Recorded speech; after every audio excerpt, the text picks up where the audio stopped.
Welcome back to the Band Guide. I'm your band guy, Colin. And this is our third video in the 5-minute GarageBand Expert series, where I'm bringing you 30 tips and tricks for mixing and recording specifically in GarageBand in 30 days. Now, this video is all about what I firmly believe is the most important and most powerful plugin in your entire session. And you might be able to guess what it is. It's already on screen in front of you. That's the Master Track EQ. Now, anything on the master track is automatically going to be more powerful and more influential because the master track isn't just one track, it's all of your tracks running together in one place. So anything that you do on the master track isn't just affecting the vocal or the kick drum, it's affecting all of your tracks and all of your synths that have effects on them. So you can get great results, you can really shape the sound very quickly with very, very subtle changes. And that's the key to this, is very, very subtle changes. So as opposed to just talking about it, I'm going to jump in there and I'm going to show you as quickly as I can what a Master Track EQ can look like. So let's just jump into this session.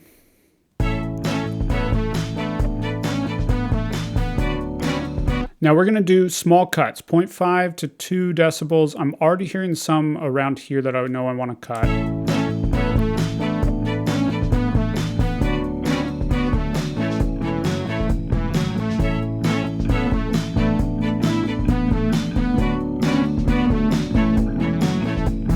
Johnny's sitting thinking that his good times happen, every good time's on the way.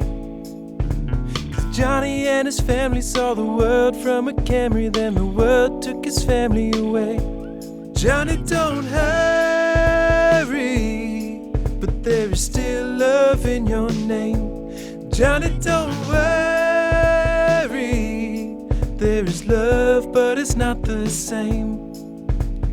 Broken hearts mend and find love again, and you're not doing anything wrong.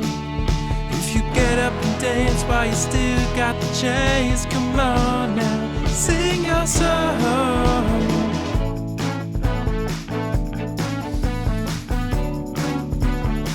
Oh, you did nothing wrong. So we cut out some lows that weren't sounding good, kind of low mids, a little bit of low mids here. There's often a lot of buildup somewhere in these frequencies because everything has a little bit of energy there. Added a little bit of brightness that kind of just brought out a little clarity, and then added some top end here. Now, this song is clearly kind of Motown inspired, and Motown and anything from that genre, that time period, isn't going to have a lot of low end. So we're going to actually use this high pass filter a little more aggressively, and we're going to cut a little bit more. Johnny doesn't travel, yeah, he likes his routines. When he thinks about luck, he gets sick. But there's a person. Oh, you did nothing wrong.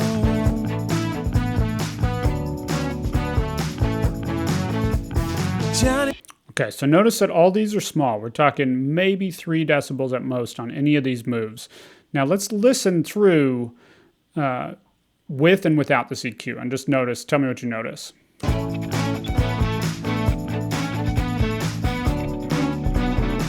Oh, you did nothing wrong. Oh, come on, sing along.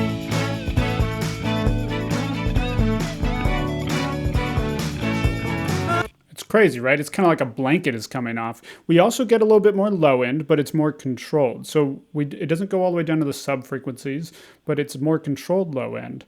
It's like taking the blanket off and all of a sudden it's a little clearer, there's a little more energy. When we take out things that are getting in the way, we make space for other things to shine through. So a little bit of subtractive EQ of the frequencies we weren't liking, and a little bit of boosting of the frequencies we liked and wanted to hear a little bit more, and bam, we have a really good sounding EQ on our master track. Now, master track processing is the second step in the 6 steps to a pro mix in GarageBand. If you're serious about mixing and want to learn a little bit more about that, I have a link in the description to the 6 step to a pro mix in GarageBand checklist. It's a checklist that you can follow along with next time you're mixing to get the most out of your mixes. If this was helpful, be sure to subscribe, and I'll see you tomorrow with another tip for mixing and recording in GarageBand. One thing at a time. I can only handle one thing at a time. everything is